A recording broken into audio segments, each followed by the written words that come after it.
నువ్వు ఎదుర్కొంటున్నటువంటి పోరాటాలన్నిటినీ దేవుడు జోక్యం చేసుకొని డీల్ చేయడానికి కావలసిన మార్గాన్ని నీకు చూపిస్తా. దేవుడు నీ విషయంలో జోక్యం చేసుకుని నీ గురించి శ్రద్ధ నిలిపి నీ పక్షంగా ఇక ఆయన ఆలోచించి కదలడానికి అనుకూలమైన మార్గం చూపిస్తా నీకు. నేను జస్ట్ నీ మీద చేయించి ప్రార్థన చేసి ప్రభువా ఈ సమస్య తీసేయి అన్నాను అనుకో, నా ప్రార్థన దేవుడు వింటాడు, నీ విశ్వాసం కూడా ఫలిస్తుంది, నిజంగా సమస్య పోయిద్ది, బాగుంది. మళ్ళీ సమస్య రాదని గ్యారెంటీ ఏమైనా ఉందా? మళ్ళీ సమస్య వచ్చినప్పుడు మళ్ళీ నీకు అందుబాటులో నేను ఉండకపోతే, మరో సమస్య వచ్చినప్పుడు నీకు అందుబాటులో నేను ఉండకపోతే, కాబట్టి నీకు 100 సార్లు సమస్య వచ్చినా నువ్వే డీల్ చేసుకునే మార్గం నీకు చూపిస్తాను నేను. అది నా పాయింట్. ఇక షాలేం రాజు అనేవాడు అందినా అందకపోయినా నువ్వే డీల్ చేసుకోవచ్చు. అంటే నువ్వు ఎట్లా డీల్ చేసుకుంటావు అంటే, నువ్వు కాదు, దేవుడు నీ పక్షంగా కదులుతాడు. 100 సార్లు కాదు, 1000 సార్లు అయినా కదులుతాడు.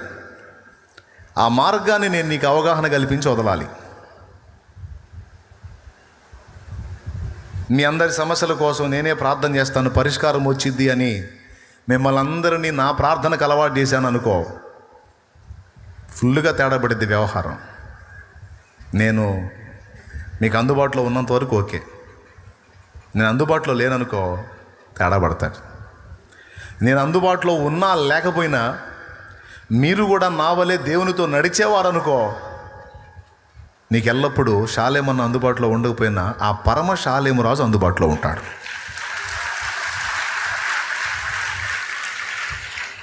నీకు నేను కావాలా, ఆయన కావాలా? పెద్దగా చెప్పమా, అవునా? రైట్. నీకు ఈ షాలేం రాజు అన్నతో పరిచయం కావాలా, ఆయనతో పరిచయం కావాలా? రైట్. మెయిన్ ఆయన. ఆ లింకు కలపటానికి నేను, ఆయన్ని నిన్ను కలపటానికి నేను. ఓకే. దీన్ని ఇంకో భాషలో చెప్పాలంటే,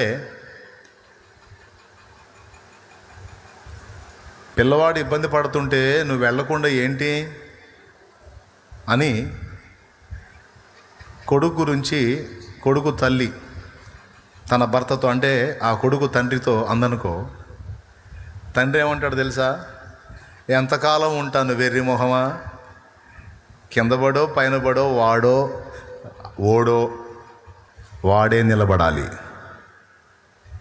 వాడే కనెక్ట్ అవ్వాలి. కానీ అంటాడు జ్ఞానం గల తండ్రి.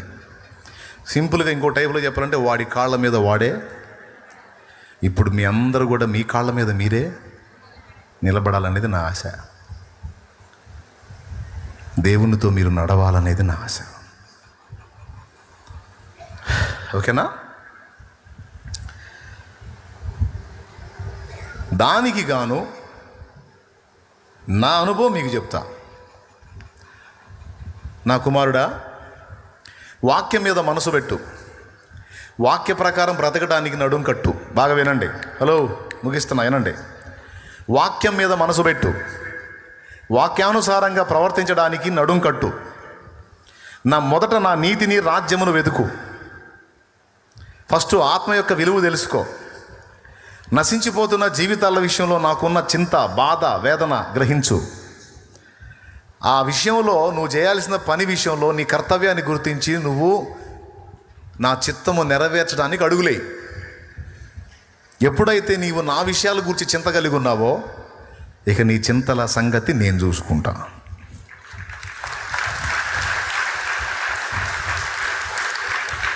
ఇక నీ బాధ్యతలు, నీ ఇబ్బందులు, నీ శోధనలు, నీ ఎక్సెట్రా ఎక్సెట్రా నేను చూసుకుంటా. అయితే నువ్వు ప్రజెంట్ నువ్వు ఎదుర్కొంటున్నటువంటి పరిస్థితుల మీద దృష్టి పెట్టద్దు. నేనేది నీకు చెప్పానో దాని మీద మనసు పెట్టు. మొదట నా నీతిని, నా రాజ్యము, పిదప నీకు అన్నీ నేను ఇస్తా. నీకేం కావాలో నాకు తెలుసు, ఎప్పుడు ఇవ్వాలో ఎలా ఇవ్వాలో నాకు తెలుసు, నేను ఇస్తా. ఇది సూత్రం. అందుకే గద్దించి స్వస్థత ప్రార్థన కూడా చేయను నేను. ఎందుకంటే చేయాల్సింది చేశాను అనుకో, ఎంత గొప్ప అద్భుతాలైనా జరగాల్సింది జరుగుతాయి అంతే. ఎంతమందికి అర్థమైంది? అది అది అది నా ధీమా. అది ఆదివారం రోజు రేపు మీరు చూడండి, ఎన్ని సాక్ష్యాలు వస్తాయో చూడండి. వాళ్ళ కోసం నేను ఎగిరెగిరి ప్రార్థన చేసి గందరగోళం చేసి కింద పెట్టి దొలాడింది ఏమి ఉండదు. గ్లోరీ గ్లోరీ గ్లోరీ గ్లోరీ అని అరిసింది కూడా ఏమి ఉండదు. చెప్పాల్సిన మ్యాటర్ చెబుతా, చేయాల్సిన ప్రార్థన సింపుల్గా చేస్తా అంతే. దేవుడు కార్యాలు దేవుడు చేసుకుంటూ వెళ్ళిపోతుంటాడు. అంటే నేను చేయాల్సింది నేను చేస్తే దేవుడు చేయాల్సింది దేవుడు చేస్తాడు అన్నమాట. మీకు కూడా అదే చెప్తున్నా. వారు బయలుదేరి సువార్త ప్రకటించుతూ సంచారము చేశారట. వాళ్ళు సువార్త ప్రకటిస్తూ సంచారం చేస్తుంటే దేవుడు వాళ్ళ వెంట నడుస్తూ సూచక్రియల అద్భుతాలు వారి ద్వారా జరిగిస్తూ వాళ్ళందరినీ కూడా దేవుడు వాడుకున్నాడు. వాళ్ళల్లో అందరి పేర్లు రాయలేదు, కానీ స్టెఫను, ఫిలిప్పు ఇద్దరి పేర్లు రాశాడు. నిన్న శుక్రవారం జస్ట్ అట్లా టచ్ చేసి ఈ మ్యాటర్ను వదిలే. చాలా కీలకమైన విషయం. ఎంతమంది లేచి ఉన్నారు, ఎంతమంది నిద్రపోతున్నారు? ఒక్కసారి పక్కన వాళ్ళ మొహాలు చూడండి. పక్కన వాళ్ళ మొహాలు పొద్దంతా చాకిరి చేసి ఉంటారు బిడ్డలు పాపం. మళ్ళీ నిద్రపోయారు అనుకో, నా కష్టం వృధా అయిపోయింది. ఒక్కసారి పక్కన చూసి పలకరించండి. మీరేం పెళ్లి చూపులు చూడండి, సరిగా చూడండి, మొఖాలు చూడండి, చేతులు కలపండి. కరోనా ఏం లేదుగా, కలపండి.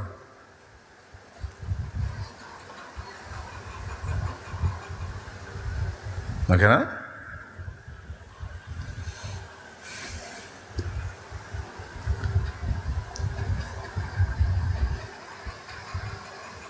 నీకు ఎనీ టైం దేవుడు నీ గురించి దృష్టి పెట్టి నీ మీద శ్రద్ధ నిలపాలి అంటే ఒకటే చిట్కా, నువ్వు ఎనీ టైం ఆయన మీద దృష్టి నిలిపి ఆయన మీద శ్రద్ధ పెట్టు. నీ కార్యాలను దేవుడు నెరవేర్చాలి అంటే దేవుని రాజ్య విస్తరణ కొరకు, దేవుని కార్యాల నెరవేర్పు కొరకు నువ్వు భారం కలిగి ఉండు. నీ పక్షాన దేవుడు కదలకపోతే అప్పుడు అడుగు. ఇంకా వేరే చిట్కాలు ఏం లేవు.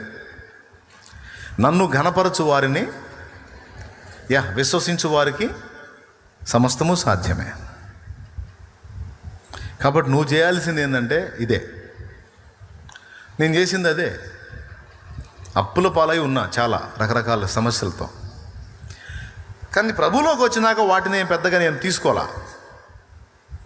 అవమానం వచ్చిద్దేమో, ఎగతాళి జరిగిద్దేమో, అప్పులోళ్ళు ఏమన్నా అంటే వీటి గురించి నేను ఆలోచించాల. నా మైండ్ అంతా ఆత్మల రక్షణ కొరకు మళ్ళింది. ఎందుకంటే నమ్మింది నిజమైన దేవుణ్ణి.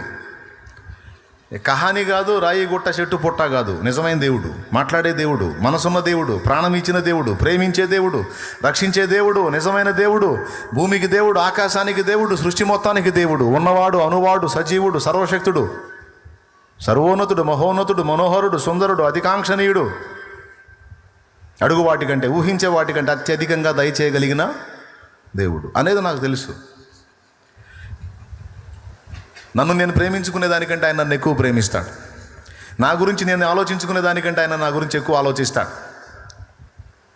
ఎంత నా వరకేనా? నీకు కూడా నా గురించి కూడా అన్నా అంటే చేయొచ్చు. నీ గురించి కూడా అంతే ఉందా, లేకపోతే ఏమన్నా మార్పు ఉందా? నా కోసం ప్రాణం పెట్టింది వాడు నీ కోసం కూడా పెట్టాడు. హల్లెలూయా. కాబట్టి నా విషయంలో చింత ఉన్న దేవునికి నీ గురించి కూడా ఉంది.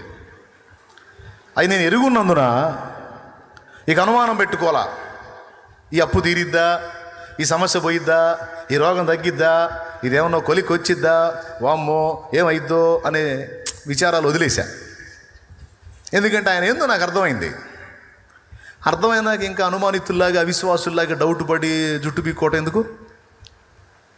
కాబట్టి దొరకాల్సినోడు దొరికాడు, తెలుసుకోవాల్సినోడిని తెలుసుకున్నా, కలుసుకోవాల్సినోడిని కలుసుకున్నా, ఇక లెక్కలన్నీ ఆయనే చూసుకుంటాడు. ముందు నేను ఆయన లెక్కలు చూడాలని మొదలుపెట్టా.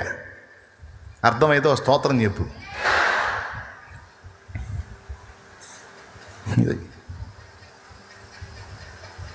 ఆదివారం దేవుని సన్నిధికి వెళ్ళి ఇంటికి వచ్చి పరిశుద్ధ గ్రంథం ముందేసుకొని చదవటం, ప్రార్థన చేయటం, పరిచయస్తులందరికీ యేసును పరిచయం చేయడం మొదలుపెట్టా. ఈరోజు మీకు ఒక మాట చెప్తా. యెరూషలేములో ఉన్న ఒక చర్చ్ అంటే సంఘం చెదరగొట్టబడితే ఆ ఒక చర్చి కాస్త అనేక చర్చిలుగా మారిందని చెప్పాను. ఓకేనా? ఈరోజు నిన్ను కూడా ఒక మందిరంగా దేవుడు డిజైన్ చేశాడు, నిర్మించాడు. నీ ఇంటి పక్కన, బాగా వినండి, ఇది కీలకమైన మాట, చర్చికి రావడానికి ఇష్టపడని అన్యజనులు కూడా దేవుని సన్నిధిలో ఆనందించేటట్టు నువ్వు చేయగలవు. చర్చికి రావడానికి ఇష్టపడని అన్యజనులకు కూడా దేవుని సన్నిధిలో ఆనందించినట్లు నువ్వు చేయగలవు. సింపుల్. నువ్వు సహజంగా ఇంటి పక్కన ఉన్నటువంటి వ్యక్తులకి దేవుని గురించి ప్రకటించి, ఎందుకంటే మీలో అందరూ కాకపోయినా కొంతమంది మంచి విశ్వాసులు ఉన్నారు.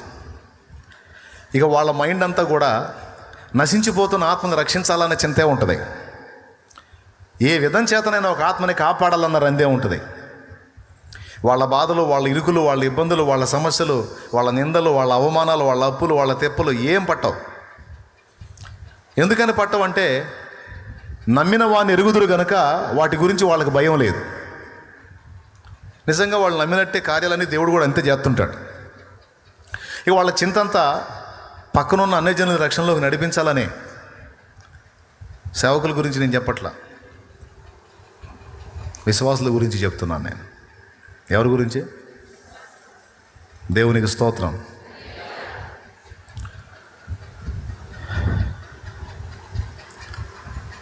ఒకవేళ ఇది మీలో ఎవరికైనా అర్థం కాకపోతే సీనియర్స్ కొంచెం జూనియర్కి అర్థమయ్యేటట్టు చెప్పండి.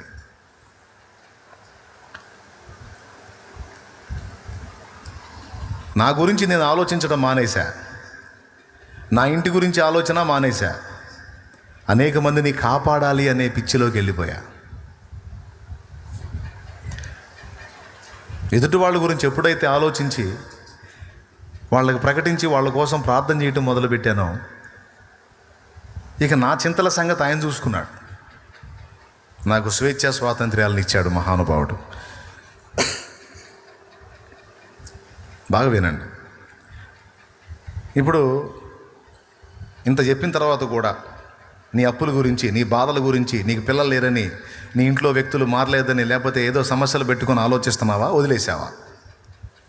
వదిలేసానన్నా అంటే చేయొద్దు. వదిలేసావా? వదలలేదా? వదలకుండా అంతే పెట్టుకుంటే నేను చేయగలిగింది ఏం లేదు. దేవుడి మీద నీకు విశ్వాసం ఉంటే ఇప్పుడే వదిలే. దేవునికి మహిమ. వదిలే, ఆయన చూసుకుంటాడు. ఆయన వదిలేయమన్నది వదిలే, ఆయన చేయమన్నది చేయి. అదే ఇది. అదేంటిదంటే, నా ఇంటి పక్కన వాళ్ళు కూడా దేవుని సన్నిధిలో ఆనందించేటట్టు చేయొచ్చు, అన్యులు కూడా నేనన్నా. ఏ మాటతో అన్నానంటే, వాస్తవంగా వాళ్ళు చర్చికి రావాలి. వాళ్ళు చర్చికి రానప్పుడు చర్చియే వాళ్ళ దగ్గరికి వెళ్ళాలి. ఇది నా పాయింట్. ఈ చర్చి వాళ్ళ దగ్గరికి ఎట్టబోయిద్ది? అన్యజనుల దగ్గరికి. మీ ఇంటి పక్కన ఉన్న సుబ్బాయమ్మ దగ్గరికి తండ్రి సన్నిధి మందిరం పోయిద్దా? మీ ఇంటి పక్కన ఉన్న వెంకట్రావు దగ్గరికి తండ్రి సన్నిధి మందిరం పోయిద్దా? మరి చర్చి అక్కడికి పోవాలంటావు అంటే ఎలానో తెలుసా? నువ్వు వెళ్ళి కలిస్తే ఇంటి దగ్గరికి వెళ్ళినట్టే. ఎందుకో తెలుసా? ఇదొక దేవాలయం అయితే కదులుతున్న దేవాలయం నువ్వు. ఒక్కసారి 1 కొరింథీ 3:16, 6:19 బైబిల్ది. 1 కొరింథీ 3:16, 6:19 ఒక్కసారి చూడు తొందరగా. చదువు వచ్చిన వాళ్ళు తీయండి. మీరు దేవుని ఆలయమై ఉన్నారనియు దేవుని ఆత్మ మీలో నివసించుచున్నాడనియు మీరు ఎరుగరా? చర్చిలో ఎవరున్నారండి? నాకెళ్ళి చూసి చెప్పండి. చర్చిలో ఎవరున్నారు? పెద్దగా పెద్దగా చెప్పండి. అది కదా సౌండ్. దేవుడు ఉన్నాడు. చర్చిలోంచి మనం బయటికి వెళ్తే రోడ్డు మీద మనం తిరుగుతుంటే ఆ రోడ్డు మీద దేవుడు ఉన్నాడా? బజారులో మనం తిరుగుతుంటే బజారులో దేవుడు ఉన్నాడా? చర్చిలో దేవుడు ఉన్నాడు. ఇంకో చోట ఏడున్నాడు తెలుసా? నీలోనే ఉన్నాడు. అది వాక్య సత్యం. ఎవరిలో?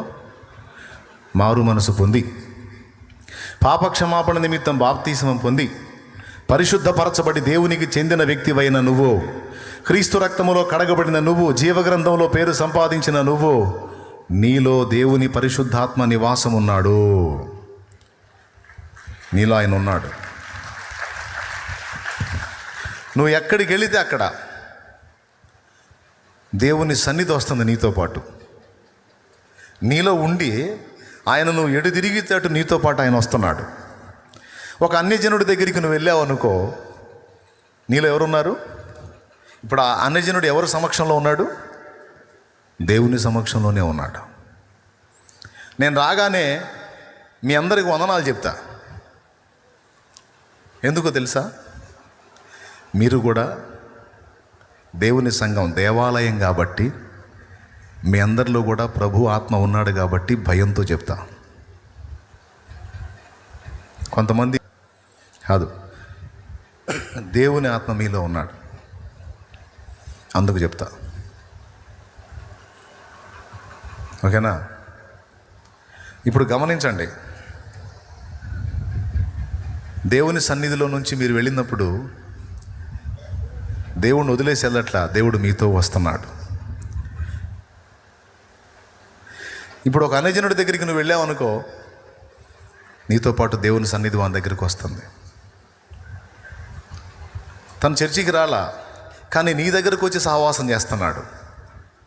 తమ్ముడు, చెల్లి, తను చర్చికి రావట్లా, కానీ ఆమె నీ దగ్గరకు వచ్చి సహవాసం చేస్తుంది. కనీసం నీతో సహవాసం చేసినా ఆమె చర్చిలో కలుస్తున్నట్టే. ఎందుకంటే నువ్వే చర్చి కాబట్టి, నువ్వే మందిరం కాబట్టి.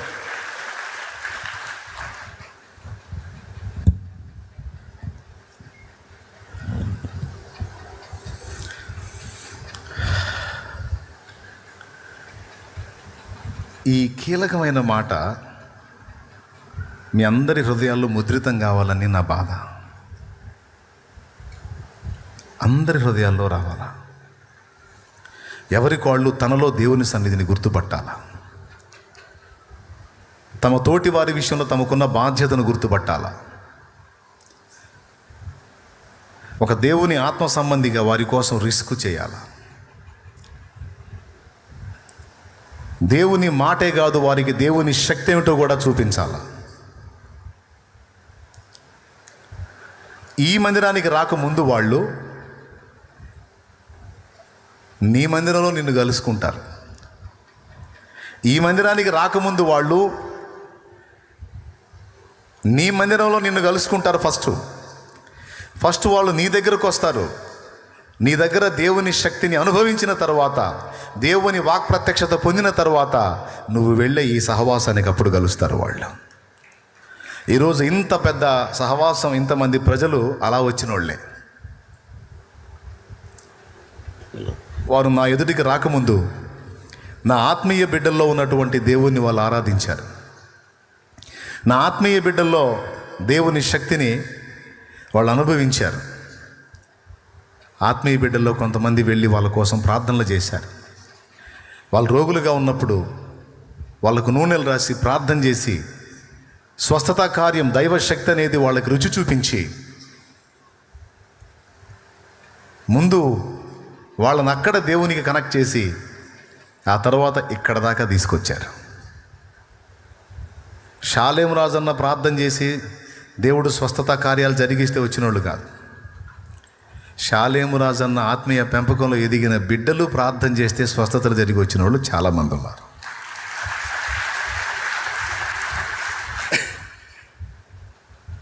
ఇది సంఘం మొత్తానికి అర్థం కావాలి. నువ్వు ప్రార్థన చేయాలి తమ్ముడు. సమస్యలో ఉన్న వ్యక్తి కోసం నువ్వు ప్రార్థన చేయాలా, ఆ వ్యక్తికి చెప్పి మరీ చేయాలా. నువ్వు ఈ ప్రాబ్లంలో ఉన్నావు, నేను నీకోసం ప్రార్థన చేస్తా, నా దేవుని శక్తి ఏంటో నువ్వు చూసేటట్టు చేస్తా, దేవుడు కార్యం జరిగిద్ది. తప్పకుండా నువ్వే నా దేవుని గురించి తెలుసుకుంటావు. సహజంగా ఇప్పటిదాకా మీకేం చెప్పానంటే సువార్త ప్రకటించండి ప్రకటించండి ప్రకటించండి ప్రకటించండి అని చెప్పా. ఎంతమంది గుర్తుంది? కొద్దిగా తొందరగా స్పందించండి, నీరసం వస్తుంది. ప్రకటించండి ప్రకటించండి అని చెప్పా. అంటే దేవుని మాట వెదజల్లండి అని. ఇప్పుడు రెండవ మాట మొదలుపెట్టా, శక్తిని చూపండి శక్తిని చూపండి శక్తిని చూపండి అని. ప్రకటించడం ఎంత అవసరమో దేవుని శక్తి ఒక వ్యక్తి చూడటం కూడా అంతే అవసరం. ఇంకా చెప్పాలంటే ప్రకటిస్తే దేవుని మాటలు వింటాడు, కానీ నువ్వు ప్రార్థించినప్పుడు ఆ వ్యక్తి దేవుని శక్తిని చూసి నీ వెంటబడి దేవుని పాదాల చెంతకు పరిగెత్తుతా. అర్థమైందా? సహజంగా శాలేమన్నా చెప్పమన్నాడు కాబట్టి చెప్పి ఊరుకుంటా, నాకు వాడు రాని రాకపోతే నాకు అనవసరం అని సహజంగా ఒక్కసారైనా సరే వాడికి సువార్త చెప్పాలని సువార్త చెప్పటమో లేకపోతే సత్యదర్శన పుస్తకం ఇవ్వటమో మాత్రమే చేస్తారు. అదే కదా ఇప్పటిదాకా మీరు చేసింది. బంధువులకైనా స్నేహితులకైనా ఇరుగు పొరుగులకైనా జస్ట్ పుస్తకం ఇవ్వటమో దేవుని గురించి సువార్త మాట్లాడటమో చేశారు.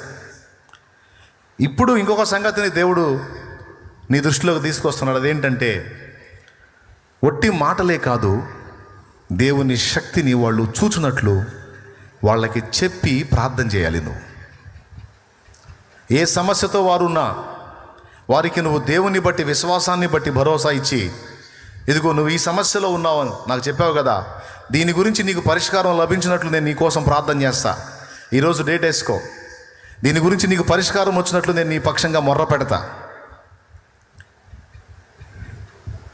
నీకు సమాధానం వచ్చినప్పుడు నాకు తెలియజేయి అని ఆ రోజు నుంచి ప్రార్థన మొదలుపెట్టు తమ్ముడు. ఆ వ్యక్తి కోసం మధ్య మధ్యలో పలకరిస్తూ ఉండు, కలుస్తూ ఉండు. ఆ వ్యక్తి కోసం నువ్వు ప్రార్థన చేస్తున్నావని, ఆ వ్యక్తి విషయంలో నువ్వు ఆసక్తి కలిగి ఉన్నావు అన్న సంగతి వానికి అర్థమైంది కనుక తప్పకుండా నీకు ఆన్సర్ చేస్తూ ఉంటా. దానివల్ల ఏం జరిగిందంటే ఫెలోషిప్ ఏర్పడిద్ది, సహవాసం ఏర్పడిద్ది, స్నేహం ఏర్పడిద్ది. కొద్ది కాలానికి దేవుని శక్తి కూడా ఆ వ్యక్తి చూసే కార్యం జరిగిద్ది. ఆ కార్యం చూసిన నాడు తనే నీ దగ్గరికి వచ్చి అడుగుతాడు, అన్నా నువ్వు అన్నట్టే కార్యం చేశాడు దేవుడు, యేసయ్య కార్యం చేశాడు. ఆ పాస్టర్ సంగతి ఏమో నాకు తెలియదు, నీ బోధకుడు సంగతి ఏమో నాకు తెలియదు, కానీ నీ ప్రార్థన విని నాకు జవాబిచ్చాడని మాత్రం తెలుసు. నాకు కొడితే గట్టిగా, నీ ప్రార్థన విని జవాబిచ్చాడని మాత్రం నాకు స్పష్టంగా అర్థమైంది. చెప్పు, నన్ను ఏం చేయమంటావు, ఎక్కడికి రమ్మంటావు? ఎందుకంటే నేను చూశానన్నా, నువ్వు ఎక్కడికి రమ్మంటే అక్కడికి వస్తా. ఇంకెక్కడికి? పదా చర్చికి. అప్పుడు ఒక ఆత్మ దేవుని సన్నిధికి నడిపించబడి నీ ద్వారా దేవుని శక్తిని రుచి చూసింది, కొన్ని దేవుని మాటలు వింది. ఆ తర్వాత ఇక్కడికి వచ్చిన తర్వాత మరికొంత అవగాహన పొందుతుంది. వెరసి పరిపూర్ణత చెంది నీ వలె ఎదుటి వాళ్ళని రక్షించడంలో ఆ ఆత్మ కూడా భారం తీసుకుంటుంది. ఇది ప్రాసెస్. కానీ ఈనాటి సంఘం ఈ కీలకమైన పాయింట్ని వదిలేసింది. ఒక రోగికి అద్భుతమైన స్వస్థత జరగాలి అంటే తప్పకుండా చర్చికి తేవాల్సిందే, దైవజనుడు ప్రార్థన చేయాల్సిందే. ఆ దైవజనుడు కలిస్తే స్వస్థత, లేకపోతే లేదు. నేను అంటున్నాను, దేవుని ఆత్మ నీలో ఉన్నప్పుడు, నీవు కూడా క్రీస్తు రక్తంలో కడగబడ్డప్పుడు, నీవు కూడా విశ్వాసివే అయినప్పుడు దైవజనుడి ప్రార్థన విన్న దేవుడు నీ ప్రార్థన వినడా? నీ మొర్ర వినడా? ఒక ఆత్మరక్షణ కోసం నువ్వు పడుతున్న తపనను బట్టి నీ ప్రార్థనకు జవాబు ఇవ్వడా? తప్పకుండా ఇస్తాడు. కొంతమంది అంటారు అది మా పని కాదు కదా. ఎవరు చెప్పారు? నీ పనే. సార్వత్రిక సంఘం అంతా దీన్ని గుర్తించాలి. ఈ పాయింట్ని గుర్తించలా. అన్న ప్రార్థన చేస్తే నాకు సమాధానం వచ్చిద్దన్న పాయింట్ మీద కూర్చున్నారు, కానీ అసలు నేను ప్రార్థన చేసినా కూడా దేవుడు జవాబులు ఇస్తాడన్న కీలకమైన పాయింట్ని వదిలేశారు. షాలేం రాజన్న ఉంటే చాలు, లేకపోతే ఇంకొక అన్న ఉంటే చాలు, ఇంకొక అక్క ఉంటే చాలు, ఆమె ప్రార్థన చేస్తే వింటాడు, ఆయన ప్రార్థన చేస్తే వింటాడనే ఫిక్స్ అయ్యారు. కానీ నేను కూడా ఆయన రక్తంలో కడగబడ్డాను, నా కోసం కూడా ప్రాణం పెట్టాడు, నా ప్రార్థనకు కూడా విలువ ఉంది, నేను కూడా యేసు నామంలోనే చేస్తున్నాను, నేను కూడా యేసుని ఎరుగున్నాను, విశ్వసిస్తున్నాను అని ఒకవేళ ఒక విశ్వాసి నమ్మి ప్రార్థన చేయగలిగితే నా ప్రార్థనకి ఎంత జవాబు ఉందో నీ ప్రార్థన కూడా అంతే జవాబు ఉంది. ఇంకా చెప్పాలంటే అదే జరగాలి. కానీ ఈరోజు జరుగుతుందా? ఇప్పుడు మళ్ళీ మన మాట యథార్థం మనం మాట్లాడుకుందాం. మీలో ఉన్న కొద్ది మంది మాత్రం ఈ ప్రార్థన చేస్తున్నారు, ఈ పని చేస్తున్నారు. బ్లెస్సీ, నువ్వు చేసావు అట్లా ఇతరుల కోసం ప్రార్థన? బాగుపడ్డారా? ఒకసారి ఇటు వస్తావా?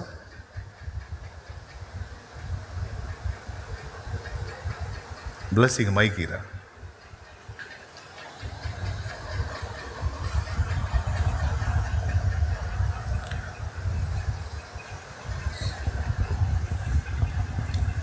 మోనిటర్ ఉంది, సౌండ్ వచ్చింది, ముందుకు రా. బ్లెస్సీ, నువ్వు అట్లా ఇతరులకు ప్రకటించి వారి మేలు కోసం ప్రార్థించి ఒక సాధారణ జీవితం గడుపుకుంటా నీ వర్క్ ఏదో నువ్వు చేసుకుంటా సుమారు ఎంతమందికి యేసును పరిచయం చేశావు? 500కు పైగా బాప్తిజాల్లోకి, మైక్ దగ్గర పెట్టుకో. 500కు పైగా రక్షణలోకి నడిపించి ఒక 1000 మందికి పైగా యేసుని పరిచయం చేశాను.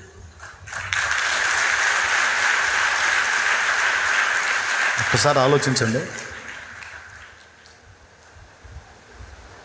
ఈ అమ్మాయి క్యాన్సర్ నుంచి కాపాడబడింది. ప్రార్థనా విజయాల్లో తనను చూపించి ఒక ప్రార్థనా విజయం మాట్లాడాను, గుర్తుందా? పూర్తిగా డీటెయిల్స్ ఇచ్చి రిపోర్ట్స్ కూడా చూపించి వాంతి చేసుకుంటుంటే వీడియో తీశాడు కొడుకు. ప్రార్థనా విజయాల్లో ఒక వీడియో కూడా ఉంది. అమ్మాయి వాంతి చేసుకుంటున్నప్పుడు బ్లడ్ పడింది, ఆ వీడియో కూడా ఉంది. ఆ సాక్ష్యం ఇప్పుడు నా కోసం ఆగిందా, తను ప్రార్థన చేసిందా వాళ్ళ కోసం? బ్లెస్, స్పష్టంగా నువ్వు ప్రార్థన చేసినప్పుడు దేవుడు కార్యాలు చేశాడా? చేశాడు. సుమారు ఎంతమందికి చేస్తుంటాడు? ఒక 100 మందికి పైగా. 100 మందికి పైగా కార్యాలు చేశాడు.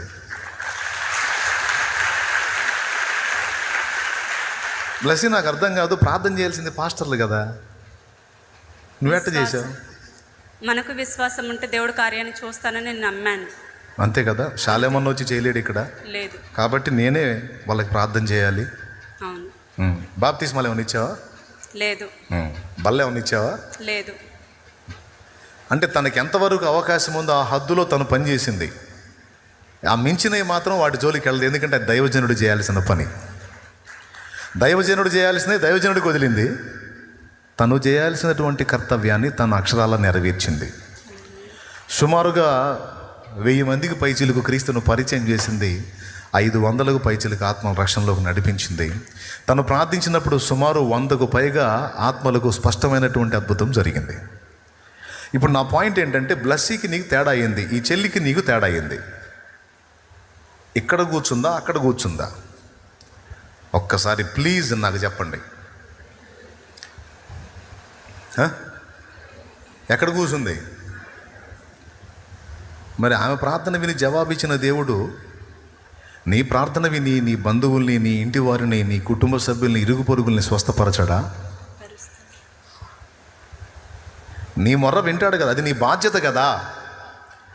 సంఘమంతా బ్లెస్సీలాగా ఎదుటి వాళ్ళ విషయంలో భారం కలిగి, వాళ్ళ ఆత్మల రక్షణ కోసం భారం కలిగి, వారికి జస్ట్ సువార్త ప్రకటించడమే కాదు, వారి ఆత్మల కొరకు భారంతో ప్రార్థన చేసినప్పుడు వారి శరీరాల్లో కూడా దేవుడు అద్భుతాలు చేసి వాళ్ళని కాపాడ్డా?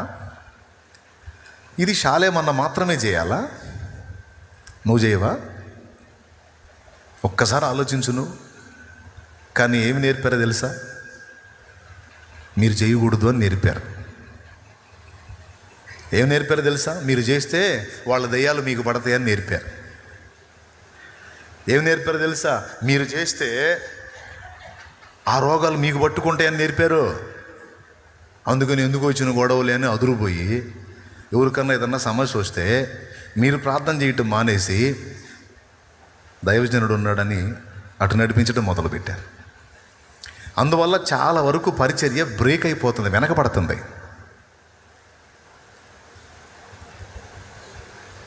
ఒక ఆడపిల్ల నడుము కట్టినట్టు నీ సాటి సహోదరుల కోసం నువ్వు ప్రార్థన చేస్తే, ఇందాక నేను చెప్పినట్టు, ఫలానా ప్రాబ్లంతో నువ్వు నలుగుతున్నావు, నాకు తెలుసు, నువ్వు చెప్పావు కదా, నేను ప్రార్థన చేస్తా చూసుకోబో అన్నప్పుడు నువ్వు రోజు మొరపెడతా ఉంటే వాళ్ళలో కార్యం జరిగినప్పుడు అతడే నీ దగ్గరికి వస్తాడు. మాట చేసేదానికంటే కూడా శక్తి తగిలితేనే ఎక్కువ కదిలేది కదలిక. హల్లెలూయా. ఈ అమ్మాయి నేను అబద్ధాలు చెప్పమన్నానా? లేదు. ఆ సాక్ష్యం విని నేను ఆశ్చర్యపోయాను. ఈ బిడ్డే కాదు, ఇలాంటి బిడ్డలు ఇక్కడ కూర్చున్న వాళ్ళలో చాలామంది ఉన్నారు. దేవుడు నాకు ఇచ్చిన పిల్లలు నా కోసం ఎదురు చూడరు, వాళ్ళు ప్రార్థన చేస్తారు అవసరమైతే. చేసి అద్భుతాన్ని అన్ని జనుల కళ్ళకి చూపించి ఆత్మల్ని గెలుచుకొచ్చిన వాళ్ళు బోల్డ్ ఎంతమంది ఉన్నారు. హల్లెలూయా. ఎంతమందికి పాయింట్ క్లిక్ అయిందండి? మీకు సాక్ష్యం చూపించి చెప్తున్నా. ఇప్పుడు మీరు అదే ప్లేస్లో కూర్చున్నారు కదా. బ్లెస్సీ విశ్వాసే, పాస్టమ్మ కాదు, విశ్వాసే. ఆత్మల భారం కలిగినటువంటి ఒక విశ్వాసి, ఒక పేదరాలు, ఒక చిన్న కుమారుణ్ణి పెట్టుకొని బతుకుతున్న ఒక సాధారణ స్త్రీ. తన ప్రార్థన విని ఇంతమంది కార్యాలు చేసిన దేవుడు, సేవమ్మక్క నువ్వు ప్రార్థన చేస్తే స్వస్థపరచుడా? నువ్వు ఎందుకు చేయకూడదు అక్క? చెల్లి, నీ ప్రార్థన వినడా? నువ్వు ఎందుకు చేయకూడదురా? పరిశుద్ధాత్మను పొందుకున్నారు గమ్మ మీరు. దేవుని ఆత్మతో నింపబడ్డారు కదా నాన్న మీరు. దేవుని ఆత్మ పరవశం మీలో ఉంది కదయ్యా. ఒక పూట దేవునికి దూరమైనా బతకలేరు కదా. దేవుని సన్నిధి అంటే పడి చేస్తారు కదా. ఆయన సాహచర్యం లేకుండా బ్రతకలేరు కదా. దేవుని పరిశుద్ధాత్మతో నింపబడి దేవుని ఇంతగా ప్రేమించే నీవు ప్రార్థన చేస్తే దేవుడు వినడా? హద్దులు పెట్టుకోవాల్సినవి ఉన్నాయి, హద్దులు. కానీ హద్దులు చెరిపి నీకు అవకాశం ఇచ్చిన దగ్గర నువ్వు చెయ్యలా. పిరికితనం, అల్ప విశ్వాసం. నేను ప్రార్థన చేస్తే వింటాడా? ఏదైనా ఆయన దగ్గరికి పోవటమే, ఆయన దగ్గరికి తెద్దుగానే. కానీ ఈ చర్చికి రావటానికి ముందు నువ్వే ఒక చర్చివి అని మర్చిపోవద్దు. ఒక అన్యులు వచ్చి, ఒక అన్య స్త్రీ కానీ అన్య పురుషుడు కానీ నీ దగ్గరకు వచ్చి మాట్లాడుతుంటే, తమ్ముడు, పురుషులు పురుషులతో, స్త్రీలు స్త్రీలతో మాట్లాడుతున్నప్పుడు నువ్వు వాళ్ళ దగ్గరికి వెళ్ళావు అంటే, ఆ ఇంటికి నువ్వు అడుగు పెట్టావంటే నీ ద్వారా దేవుని సన్నిధి ఆ ఇంటికి వెళ్ళింది. ఆ వ్యక్తి నీతో వచ్చి మాట్లాడుతున్నారంటే దేవుని సన్నిధిలో నిలిచి మాట్లాడుతున్నారు. ఆ వ్యక్తి మీద నూనె రాసి చెయ్యి ఉంచావంటే దేవుని హస్తస్పర్శ ఆ వ్యక్తిని తాకుతున్నట్టే. హల్లెలూయా, హల్లెలూయా. ఎందుకు చేయడు దేవుడు కార్యం? సంఘమంతా ఇట్టివారైతే, సంఘమంతా దేవుని శక్తిని లోకానికి చూపగలిగితే ఎంతకాలం అండి లోకం దేవుని వైపు తిరగటం? దేవుని రాజ్యం వట్టి మాటలతో కాదు, శక్తితో ఉందని స్పష్టంగా బైబిల్ చెప్తుంది. మనం మాటలు మాత్రం ప్రకటించి వదిలేస్తున్నాం, కానీ అన్ని జనులకి దేవుని శక్తిని కళ్ళారా అనుభవించేటట్టు చూపలేకపోతున్నాం. అక్కడ మనం ప్రార్థించాలి, దీన్ని ఛాలెంజ్గా తీసుకోవాలన్న విషయాన్ని మనం విస్మరించాం. ఆ కీలకమైన పాయింట్ మీకు అర్థమయ్యేటట్టు చూపించి ముగించాలనుకున్నాను. ఇప్పుడు స్పష్టంగా చెప్పాను. ఇప్పుడు చెప్పండి ఒక్కొక్కళ్ళని. Thank you Blessy, thank you. ఈ అమ్మాయిలాగా నువ్వు ఉన్నావు చెల్లి. స్పెట్స్, నువ్వు చేతులు చేయొద్దు.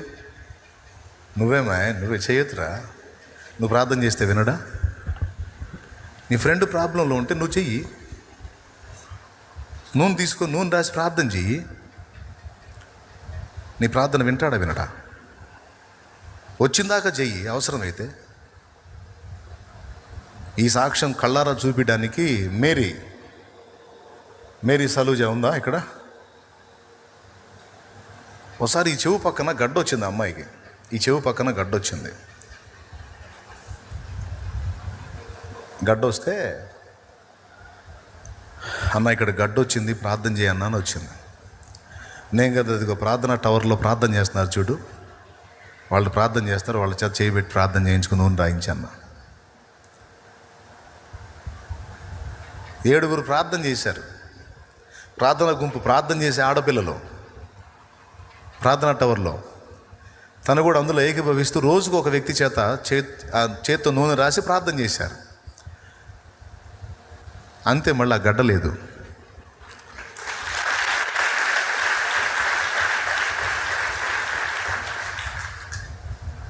విశ్వాసంలో ఇలాంటి భక్తి, ఇలాంటి చైతన్యం, ఇలాంటి శక్తి వ్యక్తమైతే అన్య సమాజాలు ఇక ప్రశాంతంగా ఉంటాయా? ఉజ్జీవంతో నింపబడతాయా?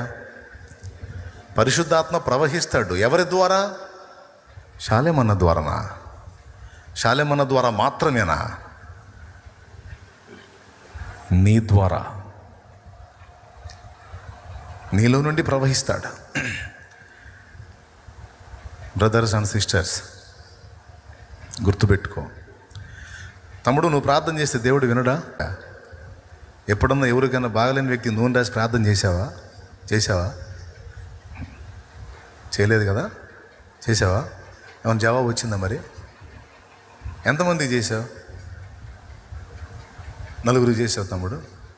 నూనె రాసి ప్రార్థన చేసావా? జవాబు వచ్చిందా? గట్టిగా చెప్పు, స్పష్టంగా. అదేంది, నువ్వు పాస్టర్ కాదుగా, మరి నువ్వెట్ నూనె రాసి ప్రార్థన చేశా? అవునా? నేనేం బాప్తిస్మీ లేదుగా, నేనేం బల్లెవ్వలేదుగా, ప్రార్థన చేశా, నా బాధ్యత అది అను. అది నీ సమాధానం. దేవునికి స్తోత్రం. ఇప్పుడు 4 చేసావు, 40 మందికైనా నీకు జవాబు వచ్చింది.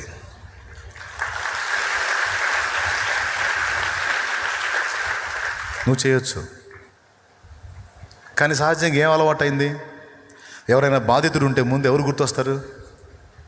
షాలేమన్న. ఎవరైనా బాధితుడు ఉంటే ముందు ఎవరు గుర్తొస్తారు? షాలేమన్న. పోదాందా, ఆటో వేసుకొని పోదాందా? ఎవరి దగ్గరికి? ఈడు ఇంటికాడు ఉన్నాడు, ఏడ తిరుగుతుంటాడో ఈడు. ఎవరు? ఈ షాలేమని వాడు ఏడ తిరుగుతుంటాడో. ఈయన గలవాలంటే మహా కష్టం. ఏసయ్య అన్న దొరుకుతాడు, కానీ ఈడు దొరకడు. ఆయన దొరుకుతాడు, ఆయన దేవుడు కాబట్టి. ఈడు మనిషి కాబట్టి ఈడు ఏడ తిరుగుతాడు, ఆడే ఉంటాడు.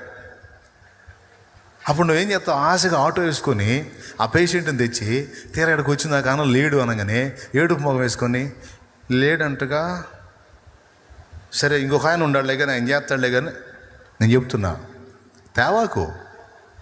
ముందు నువ్వే చేయి ప్రార్థన. షాలేమన్ ఉంటాడు, వాడికి బోధ అందా కాదు. ఆ బెడ్ మీద ఉన్నోడి దగ్గరికి వెళ్ళు, నూనె రాయి, నేను ప్రార్థన చేస్తా. అవసరమైతే నీ కుటుంబాన్ని కూర్చోబెట్టి డైలీ ప్రార్థన చేయ. ఆ వ్యక్తి కోసం రోజు ఒకసారి దర్శించి నూనె రాసి ప్రార్థన చేయి. ప్రభువుకి ఇష్టమైతే, నీ విశ్వాసం కట్టితే తప్పకుండా వానికి స్వస్థత కార్యం జరిగింది.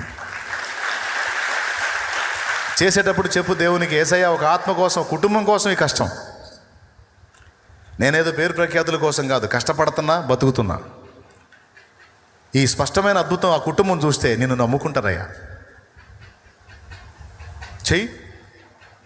రాదా సమాధానం? ఇప్పుడు నా పాయింట్ ఎంతమందికి అర్థమైంది? చేయొద్దండి. నిజంగా సగం సగం కాదు, సరిగా. అవునా? క్లియర్గా. పెద్దయినా నీ ప్రార్థన వినడా దేవుడు? వినడు. నువ్వు కూడా చేయొచ్చు. బాప్తీసం పొందావు, నువ్వు పొందలేదా? ముందు నువ్వు రక్షింపబడు, నెక్స్ట్ ఇక నిన్ను దేవుడు లైన్లో తీసుకుంటాడు. దేవునికి మహిమ కలుగునుగా. ఒకవేళ మీలో అన్న నేను ప్రార్థన చేస్తే కూడా దేవుడు వింటాడు, నాకు ఆ విశ్వాసం ఉందంటే ముందు మారు మనసు పొంది బాప్తీస్మం పొంది యేసుకు చెందినవాడు అయ్యావో లేదో చూసుకో. ఆల్రెడీ నేను బాప్తీస్మం పొందే ఉన్నానన్నా, క్రమం తప్పకుండా దేవుని సహవాసంలో నేను ఉన్నాను, ఉపదేశంలో నేను ఉన్నాను, మీ కాపరిత్వంలో నేను జాగ్రత్తగానే ఉన్నాను అని నువ్వు అంటే తప్పకుండా చెప్పమ్మా.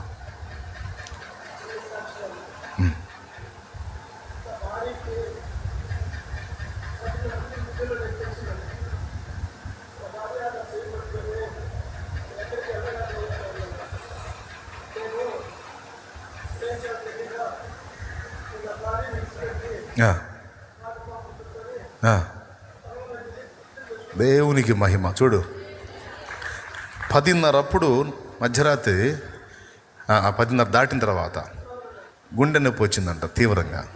అంటే చచ్చిపోయే పరిస్థితి. చేయబట్టుకుని నన్ను వదిలిపెట్టి వెళ్ళొద్దయ్యా, నేను చచ్చిపోతున్నాను అన్నట్ట.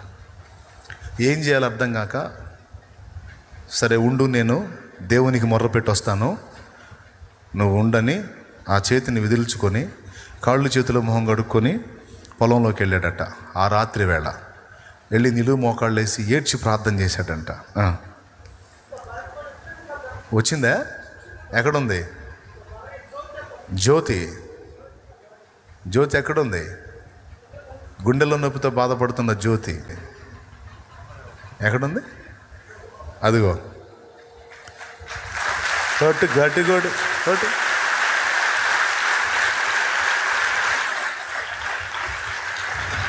థ్యాంక్ యూ నాన్న, థ్యాంక్ యూ నాన్న, వెరీ గుడ్.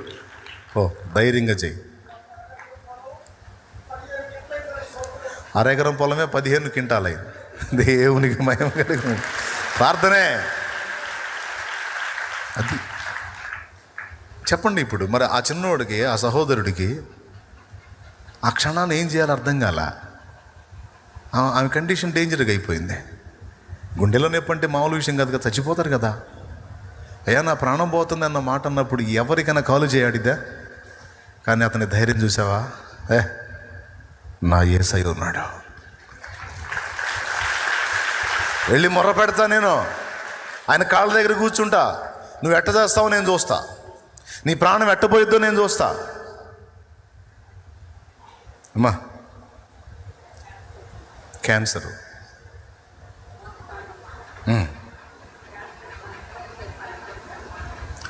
కొనకంచోరిపాలెం, రొణిపిచెర్ల మండలం.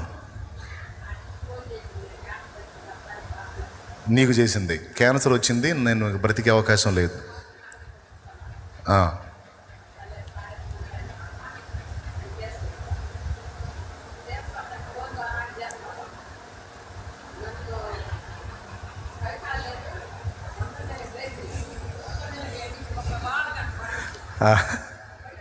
ఇప్పుడు ఏమైంది మరి ఆమెకి? ఆ అమ్మాయికి ఏమైంది? దేవునికి మహిమ కలుగును గాక. 9 మంది, ఆ అమ్మాయి బ్రతికింది, 9 మంది రక్షించబడ్డారు. నువ్వు ప్రయాసపడ్డావు. కొట్టు కొట్టు. ఆ ఫ్యామిలీ కోసం ప్రేయర్ చేస్తుంటే సాతాను ఏమైనా పడేసిందంట. సచ్చినా పర్వాలేదు కానీ ఆ కుటుంబం మాత్రం రక్షించబడాలని మొండు పట్టు పట్టిందంట. ఆ అమ్మాయి బతికింది, బాగుంది, ఆ క్యాన్సర్ నుంచి విడుదల పొందింది. 9 మంది ఆ కుటుంబంలో రక్షించబడ్డారంట. దేవుని రాజ్యం మాటలతో కాదు, శక్తితో ఉంది. ఆ శక్తిని ఎవరో ఒక భక్తుడు, ఒక దైవజనుడు చూపించడం కాదు. దేవుని సంఘంలో ఉన్న ప్రతి విశ్వాసి తన సమాజానికి, బంధు జనావళికి, ఇంటి వారికి చూపగలగాలి. ఉన్నదే 1/2 ఎకరం పొలం అయితే 1/2 ఎకరం 15 క్వింటాలు అవటమైంది. వెళ్ళి మోకాళ్ళు వేసి ప్రార్థన చేశాడు. శాలేమన్న కోసం ఎదురు చూస్తే ఎట్లా? ఎంతమందికి అర్థమైంది? ఈ లెక్కన ఎవరెవరు చేయొచ్చు? ఇక ఎవరెవరు నడుం కట్టాలి? ఎప్పుడైతే నువ్వు అలాంటి మెట్లోకి వచ్చేస్తావో ఇక నీ అప్పులు, తిప్పలు, రోగాలు, బాధలు, ఇరుకులు, ఇబ్బందులు మొత్తం ఒక దారైపోతాయి. యేసునామములో మైండ్ అట్లా పెట్టాల. భక్తురాలివిగా తయారు గల, ఊరికే నామకార్థపు భక్తిలాగా ఊరికే ఇతరుల దయా దాక్షిణ్యాల కోసం చూసే పద్ధతి మానుకో. భక్తురాలివి కావాలి, భక్తుడివి కావాలా. బాధలో ఉన్న వ్యక్తిని చూస్తే మోకాళ్ళు నీ భరోసా ఇవ్వాలి. నేను ప్రార్థన చేస్తా, ధైర్యం తెచ్చుకో. అది భక్తుల లక్షణం. భక్తుల లక్షణం. మరి సంఘం ఏడ గుర్తించిందండి? సార్వత్రిక సంఘం ఎంతవరకు గుర్తించింది ఈ పాయింట్ని? గుర్తించాలా? అపోస్తల కార్యంలో చూస్తే చదివిన వారందరూ ప్రకటించారట. చదివిన వారందరూ ఉద్యోగాన్ని రేకెత్తించారు. మరి ఈరోజు ఏది? నీతోటి చదువుకునే స్టూడెంట్ ఉంది, ప్రాబ్లంలో ఉంది, నువ్వు ప్రార్థన చేయాలా? నీ కోసం ప్రేయర్ చేస్తా, నేను నా యేసయ్య కార్యం చేస్తాడు, నువ్వు సాక్ష్యం ఇవ్వాలి, నువ్వు చూడు కార్యం చూస్తావు చూడు అని భరోసా ఇచ్చి మోకాళ్ళు వేయాలా? నువ్వు కార్యం చేయకపోతే నేను ఊరుకోను ప్రభువా, ఆత్మ రక్షించబడాలి, ఆ బిడ్డ సత్యం తెలుసుకోవాలి, నాకు తెలియదు, నువ్వు చేయి కార్యం, నువ్వు మోకాళ్ళై మోకాళ్ళై మొర్రపెట్టు, కన్నీరు కార్చు, కార్యం జరిగింది అక్కడ. ఎప్పుడైతే ఇతరుల విషయంలో నువ్వు దృష్టి కలిగి ఉన్నావో నీ సంగతులన్నీ ఆయన చూసుకుంటాడు. ఇది రహస్యం. నేను చేసా, ఆ పనే చేశా.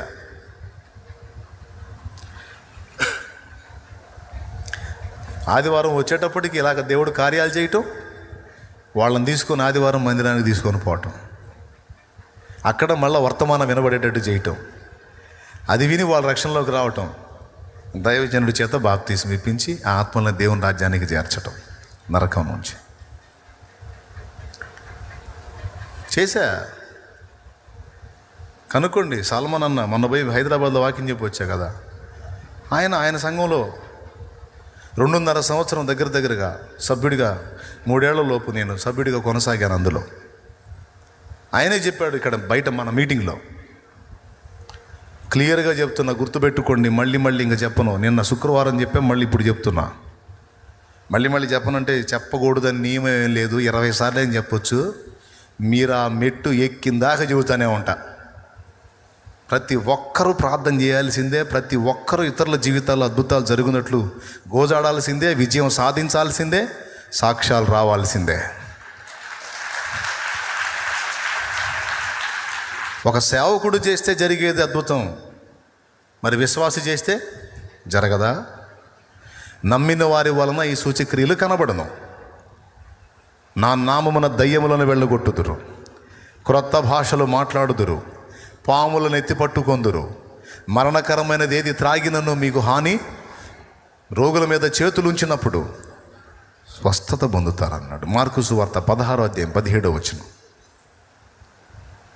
ఒక ఆడపిల్ల సాక్ష్యం, ఒక మగబిడ్డ సాక్ష్యం, ఇంకొక సహోదరుడి సాక్ష్యం, ఇంకా ఒక తల్లి సాక్ష్యం, ఇంకెన్ని చెప్పాలి?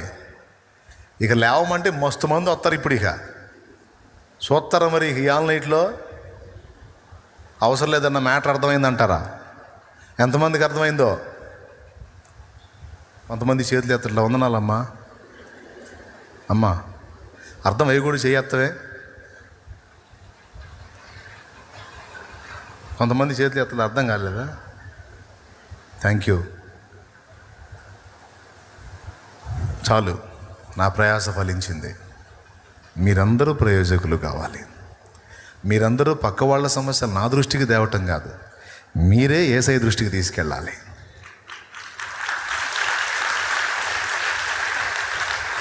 మీరే భరోసా ఇవ్వాలి వారికి.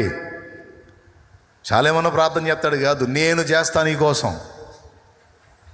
అవసరమైతే నా సహోదరులకు చెప్తా, నా సహోదరులకు చెప్తా, నేను చేస్తా, మేము కలిసి చేస్తాం. ఉన్నారు నా బిడ్డలు చాలామంది అట్లా ప్రార్థన చేసిన వాళ్ళు ఉన్నారు, కార్యాలు చూసిన వాళ్ళు ఉన్నారు, ఆత్మలు రక్షించిన వాళ్ళు ఉన్నారు. మిగిలిన వాళ్ళందరికీ కూడా ఇది పాస్ అవ్వాలని చెప్తున్నాను నేను. అందరికీ పవర్ పాస్ అవ్వాలి.